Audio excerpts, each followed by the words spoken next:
breakthrough in the business was actually a chance meeting with two producers, two independent producers. I can't have it, and I was just too mortified. He can't sing, you know, and that message just, you know, that message resonates, you know, throughout my life, you know. Luther to do what he needed to do. I think he was in such pain and not wanting his mother to see him always that way. I said to myself, I think he just wants to go home. The marriage failed in the mid-'80s. I opened myself up to the possibility that I could have a relationship with a man. The circumstances surrounding the death of the smooth velvet singer Luther Vandross have always been shrouded in mystery.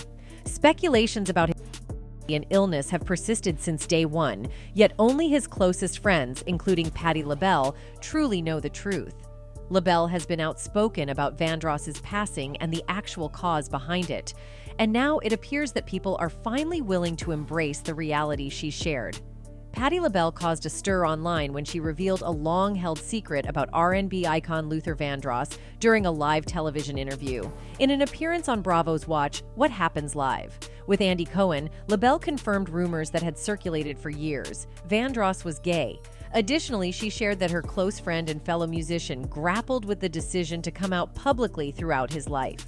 He did not want his mother to be upset, although she might have known he wasn't going to come out and say this to the world, she revealed. And he had a lot of lady fans. He told me that he just didn't want to upset the world, she added. It was hard for him.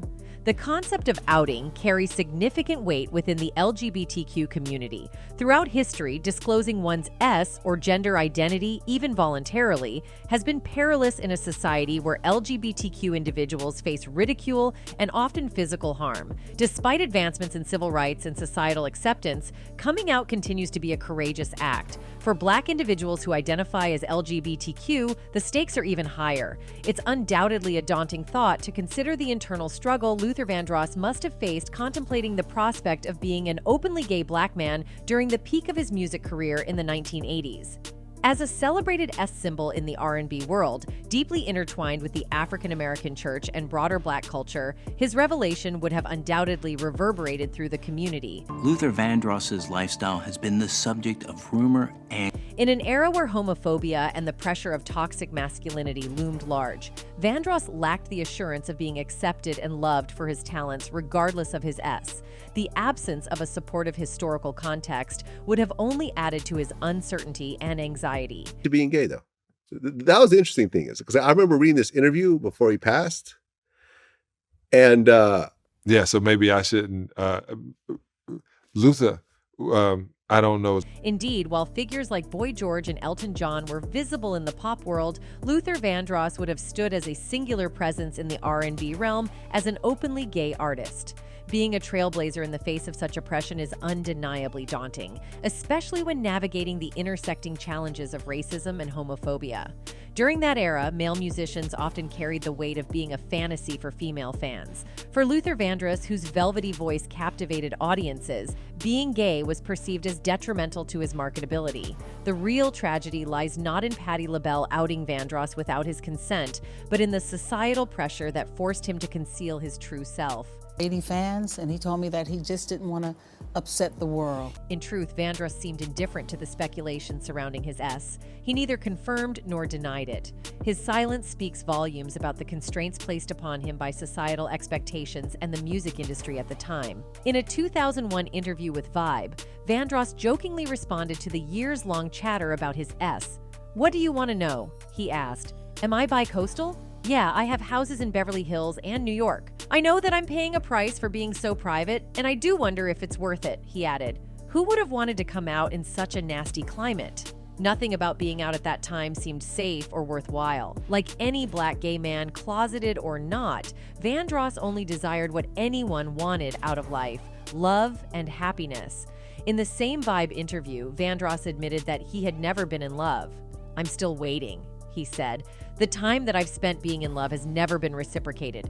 Those are just the circumstances." At the tender age of 16, he encountered his initial taste of unrequited affection. The reply was a simple, "Thank you, but I'm not interested," he reminisced. "It stung deeply, leaving me feeling isolated and disconnected.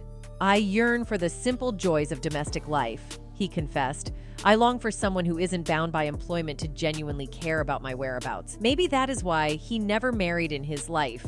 Renowned for soulful classics such as Dance with My Father and Never Too Much, Luther Vandross captivated audiences worldwide with his captivating voice and musical genius. Despite his immense popularity, questions often linger regarding Vandross's place of birth and personal life.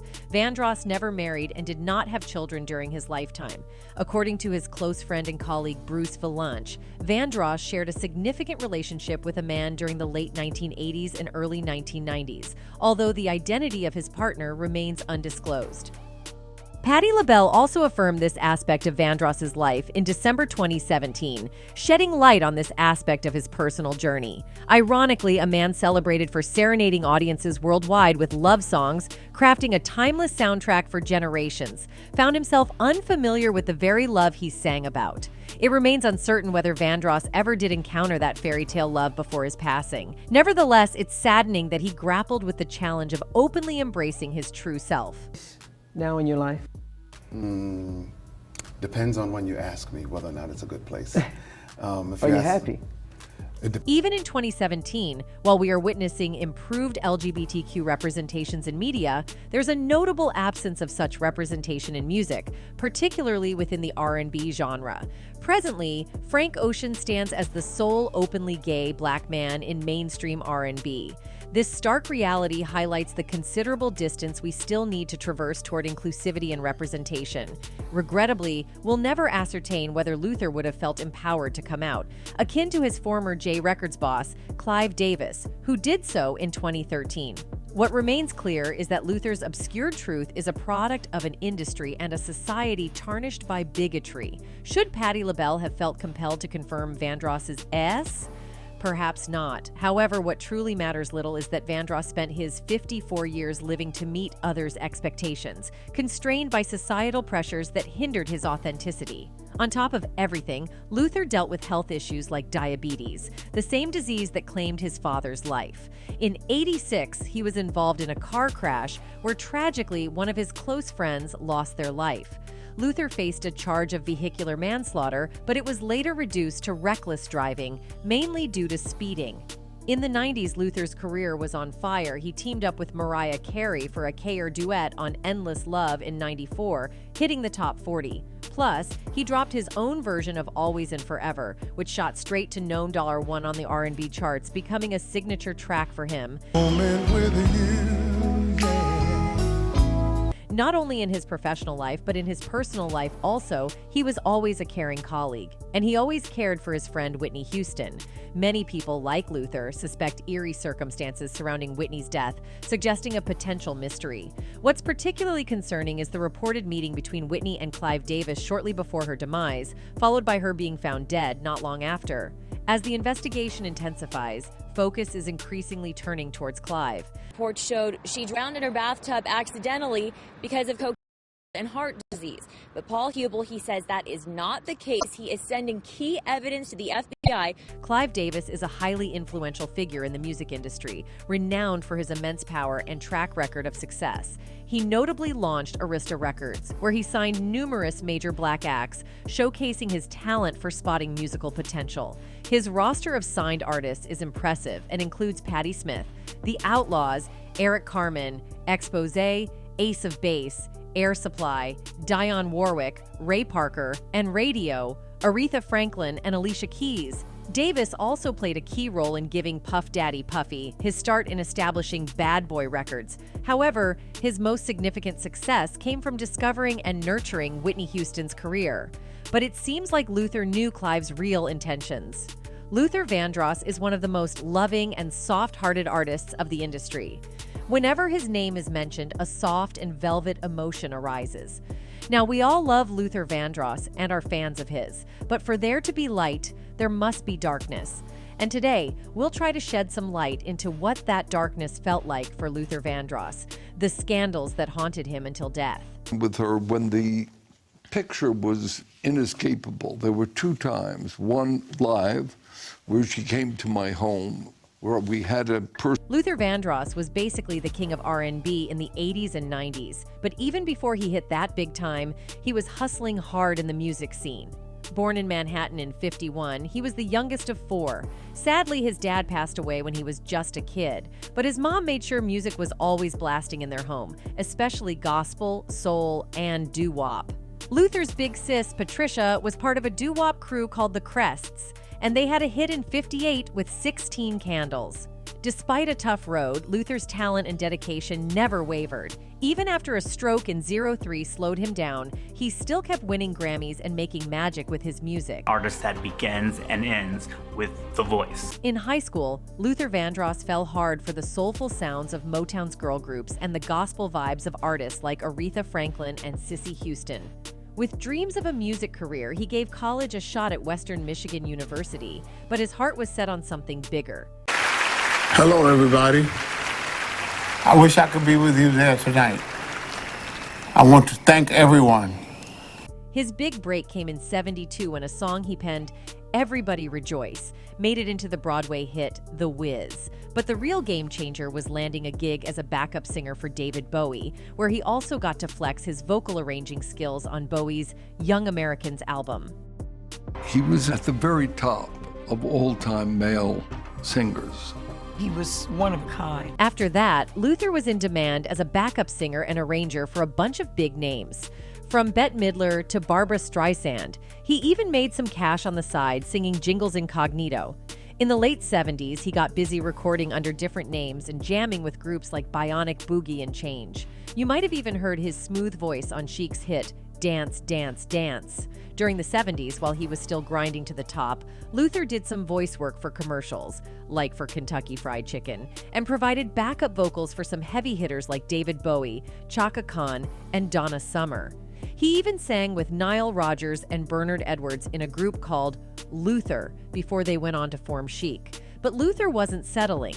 He wanted creative control over his music, which made it tough to find the right record deal. He kept hustling, though, working on projects with legends like Quincy Jones, while he searched for his big break. For rebirth. I think he saw it that way, and I think that was apparent to everyone around him. When Luther signed to J Records, he was very excited about it. He really wanted to get a really huge pop song hit. Finally, at 30, Luther dropped his first solo album, Never Too Much, and it was a smash hit, topping the R&B charts and hitting the pop charts too. From there, he just kept on churning out hits like Forever, For Always, For Love in '82 and Give Me the Reasons in '86. But it wasn't until '89 that he really hit the big time with his first top 10 single, Here and Now, which cemented his status as the king of love songs. And man, did he own it with more chart toppers like Stop to Love, There's Nothing Better Than Love, and Any Love.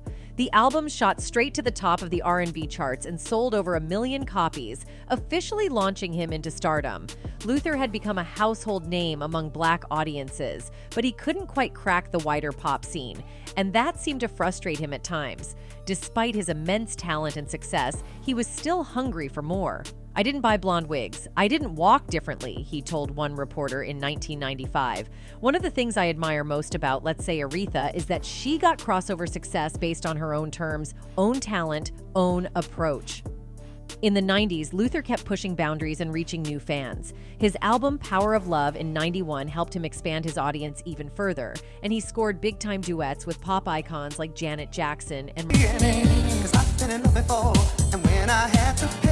His talent didn't go unnoticed either. Luther snagged Grammy Awards for Best R&B Male Vocal Performance in '91 for Here and Now, then 2 more in '92 for co-writing Power of Love, and his performance on the album of the same name. He kept the streak going with another win in '97 for Your Secret Love. The Reverend Jesse Jackson summed it up perfectly, calling Luther a voice of rare vintage. And indeed, Luther's voice was 1 in a million, leaving an indelible mark on music history. In the tradition of Nat Cole, he was a singular male voice, Mr. Jackson continued. He was an artist who brought a great sense of dignity to his art.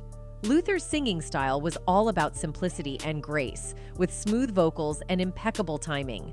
But sadly, his image got slapped with some labels he wasn't too thrilled about, like being called the master of bedroom music and pigeonholed as a ladies-only act. On top of that, he had to deal with a heap of personal and health issues, and so his life was way too difficult. Luther battled with binge eating, and his weight went up and down like a roller coaster, ranging from 190 to 340 pounds on his tall frame of 6'3". The constant pressures of his career and the ups and downs of his personal and romantic life didn't make things any easier for him. He loved eating, he loved food. He would eat to fill that. Despite never tying the knot, Luther faced persistent rumors about his S, with speculation swirling about whether he was gay. He never confirmed or denied these rumors, but they definitely put a dent in his image as a ladies' man. About Luther even years after his death. He also made some appearances on the big and small screens, like a cameo in The Meteor Man in '93 and popping up on shows like Beverly Hills, 90,210 Inches, and Touched by an Angel. There's even a documentary about him, Luther Vandross, Always and Forever, from '94. Even with his own success, Luther kept on writing and producing for other big names like Whitney Houston, Dionne Warwick, and Aretha Franklin. Then came that life-changing stroke in April 2003 when he experienced a severe stroke at his residence. This catastrophic event plunged him into a coma that persisted for nearly 2 months, severely affecting his vocal and speech capabilities and necessitating the use of a wheelchair. Despite the immense challenges, Vandross eventually made strides in his recovery, gradually regaining his mobility. And he would create, and he would dream. That's all he wanted to do, was to please his audience. But it was only due to his mother's unwavering efforts. In 2003, amidst the release of his most intimate album yet, Luther Vandross exhibited signs of recovery following a debilitating stroke, as shared by his mother, Mary Vandross. Mary expressed optimism as she noticed her son attempting to articulate words and becoming more responsive. She recounted a poignant moment when Luther turned his head toward her voice as she called out to him, indicating a growing awareness of his surroundings. Reflecting on the harrowing day of the stroke, Mary revealed that Luther had called out for her when he was discovered by his housekeeper in his Manhattan apartment on April 16th. As the housekeeper rushed to seek assistance, Luther's urgent plea resonated through the apartment. "Get my mama! Call my mama!" This poignant moment underscored the deep bond between Luther and his mother during his time of need. The Vandross narrative is a testament to unyielding faith and the profound connection between a mother and her son. Yet, it also serves as a narrative of shared sorrow and tragedy. Luther Vandross was Mary's youngest and sole surviving child. The family endured multiple losses due to health complications. Luther's father, Luther Sr., passed away from complications related to diabetes when Luther was just 7 years old. Tragically, Luther also lost both his brother, Charles, and his sister, Patricia, to complications stemming from diabetes. Additionally, his other sister, Anne, succumbed to complications arising from asthma. When you start losing your children, you look at your situation and you say, "What have I done in my life to deserve this?" Mary told the Post. "But I know my grace is sufficient. He's going to come through by the grace of God." 3 days each week, Mary made the journey from her home in Philadelphia to her son's bedside in the intensive care unit at the Weill Medical College of Cornell University on the Upper East Side. In that hospital room, adorned with balloons, banners, cards, and compact discs, flowers excluded due to medical considerations, she tenderly held her son's hand and whispered softly to him. Mary played music from iconic artists like Aretha Franklin and Dionne Warwick, as well as Luther's own soulful melodies, creating a comforting and familiar atmosphere for him amidst the clinical setting. That is why Luther's spirit couldn't be stopped. His album Dance with My Father, recorded before he got sick, dropped and blew up, earning him 4 Grammys, including Song of the Year. It also snagged him his first #1 album on the pop charts and 4 NAACP Image Awards. Even though he couldn't be there in person, his talent still shone bright. At the age of 54, Luther Vandross, the beloved musician, passed away from a heart attack on July 1st, 2005, at JFK Medical Center in Edison, New Jersey. He left behind his mother, Mary Ida Vandross, who played a significant role in promoting her son's final work, which went on to win Grammy Awards despite Luther's severe health challenges. Medical investigators report that Luther Vandross died from acute cardiac arrhythmia. which tells me his heartbeat was catastrophic. As reported by MTV, Luther Vandross received treatment at a New York hospital during a critical period. Regrettably, he was unable to attend the Grammy Awards that year, despite it being a pinnacle moment in his career. Vandross clinched 4 awards that night, including the prestigious Best R&B Album. However, his health prevented him from being present, and he graciously accepted these accolades through a video message, as noted by AllMusic. The Grammy Awards official website commemorates this poignant moment, highlighting Vandross's resilience as he conveyed a message of love and strength despite his ailing condition. He delivered his acceptance speech on the video. "Remember, when I say goodbye, it's never for long," he said, breaking into a signature hit, "because I believe in the power of love." Luther Vandross was honored in a solemn ceremony held at Riverside Church in New York City, where friends, family, and prominent figures from the music industry gathered to pay their respects. Esteemed artists including Aretha Franklin, Patti LaBelle, Stevie Wonder, Dionne Warwick, and Cissy Houston delivered heartfelt tributes and musical performances, celebrating Vandross's life and legacy. Following the ceremony, Vandross was laid to rest at the George Washington Memorial Park in Paramus, New Jersey, marking his final resting place. The outpouring of love and admiration from those who attended the service reflected Vandross's profound impact on the music world and the lives of countless fans. Vandross's health struggles, compounded by hypertension and diabetes, were well documented by The Sun. The stroke he suffered severely impacted his speech and singing abilities, necessitating the use of a wheelchair. He made a final public appearance on Oprah Winfrey's show in May 2004 before his passing on July 1, 2005, at the age of 54. JFK Medical Center in New Jersey, as reported by Billboard, announced his peaceful passing, attributing it to complications from the stroke from which he had not fully recovered. Music legend dies relatively young. In many cases, there's a history of use, culminating in chronic illness or sudden death. The journey to fame was fraught with challenges for Vandross, as highlighted by AllMusic. His legal battle against Sony Music Entertainment, stemming from a prolonged personal service contract beyond legal limits, stands as a testament to the complexities he faced. Consequently, his abrupt halt in the midst of a significant comeback was a devastating blow for his devoted fan base. One of his fans wrote, "Who cares what his S was? We freaking love him. I think addiction to certain foods may be the hardest to battle Imho. What a beautiful man. What a beautiful talent. R.I.P. Mr. Vandross." Another one added, "We were robbed. What a man, what a voice, what talent. Thank you for the great music that you left us with." En Vogue is spilling some tea about the group's time on tour with Luther Vandross in the early 90s. But that's not. If Luther was a soft person, he also had a fair share of cruelty in him too, at least according to reports. Dawn Robinson, one of the original members of the incredibly successful R&B group En Vogue, recently spilled some juicy details about the drama behind the scenes of their 1993 tour with R&B icon Luther Vandross. For anyone who grew up listening to 80s and 90s R&B, this interview is a treasure trove of insider gossip. But beyond the gossip, it sheds light on the harsh realities of the music industry economics during that era. En Vogue is spilling some tea about the group's time on tour with Luther Vandross in the early 90s. When the Funky Divas abruptly departed Luther Vandross's national tour in 1993, the official explanation cited was the impending pregnancy of Cindy Herron, a member of the group. However, in a revealing interview with Entertainment Weekly that same year, Herron hinted at deeper issues, stating, "We've been having a lot of problems with Luther. Our nickname for him is Lucifer." The article further detailed the strained relationship, mentioning instances where Vandross stopped communicating with them, insisted on separate meals for each camp, and even went as far as ordering drapes to avoid seeing the group backstage. According to the 2004 biography, Luther, The Life and Longing of Luther Vandross, by Craig Seymour, tensions reached a breaking point during a tour stop in Miami. Vandross, angered by a member of En Vogue crossing over to his designated area backstage, called the Miami police, demanding charges of trespassing be pressed against the group. Discussions and told about the time Luther called the police on them because they walked past his dressing room. It's no surprise that many seemingly successful acts from that time ended up facing financial hardships.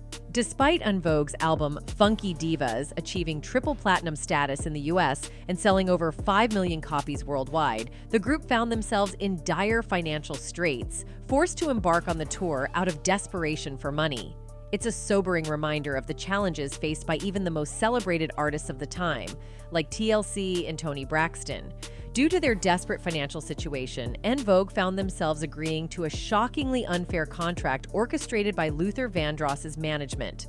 The contract was riddled with clauses designed to ensure that En Vogue would never overshadow Luther as the headlining act. Bizarre restrictions included bans on wearing certain colors like red, white, blue, or black, and their costumes couldn't have any sequins or sparkle. The logistical setup of Luther's tour also put En Vogue at a disadvantage, with a revolving stage that didn't accommodate their band, leaving them performing with their backs to half the audience. After enduring 2 months of escalating conflicts, there was a final showdown between Luther and En Vogue. Luther essentially shrugged off any responsibility, stating that it wasn't his fault their management agreed to such a lousy deal. Shortly thereafter, En Vogue made the decision to quit the tour. Moreover, he was also rumored to have bad terms with Anita Baker as well. Anita Baker wants to set the record straight when it comes to her business relationships and rumored feuds. She went to Twitter to address the alleged conflict she had with Babyface.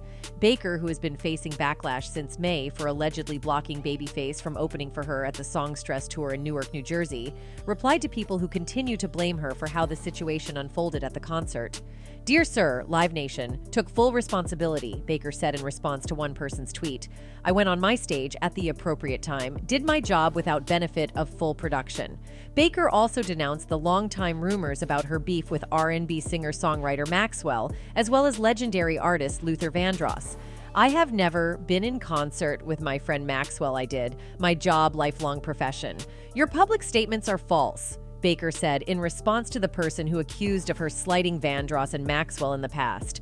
While Luther may have resided in the shadows, let's commemorate his legacy by striving for a more inclusive society than the one he experienced. A society where being gay isn't synonymous with a prison sentence or a secret to conceal. That's it for today, folks. Until next time, goodbye.